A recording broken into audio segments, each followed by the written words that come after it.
بھکر کی تھل یونیورسٹی میں طلباء کے 2 گروپس میں جھگڑا ہو گیا. تفصیلات جانتے ہیں غلام عباس سے. جی غلام عباس.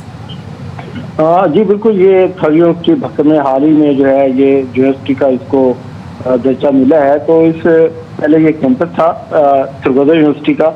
تو یہاں پر کامرس اور اردو ڈپارٹمنٹ کے نوجوان تھے، ان میں یہ جھگڑا شروع ہوا اور جھگڑا اتنی شدت اختیار کر گیا کہ یہ 2 گھنٹے تک علاقہ جو ہے وہ میدان جنگ بنا رہا.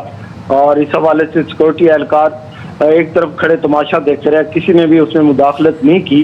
اور جھگڑے کی جو وجوہات ہمیں معلوم ہوئی ہیں اس کے یہ تھا کہ کسی جو ہے وہاں پر طالبہ کو نوجوانوں نے چھیڑ خانی کرنے کی کوشش کی. تو اس حوالے سے یہ دونوں گروپوں کے درمیان یہ جھگڑا ہوا ہے اور یہ شدت اختیار کر کے اس کے بعد یونیورسٹی انتظامیہ سے جو ہماری گفتگو ہوئی ہے ان کا کہنا تھا کہ ان طالبات جو ان کے خلاف ایکشن لیا جا رہا ہے اور امید کی جا رہی ہے کہ انتظامیہ جو ہے اس کے خلاف سخت ایکشن لے گی.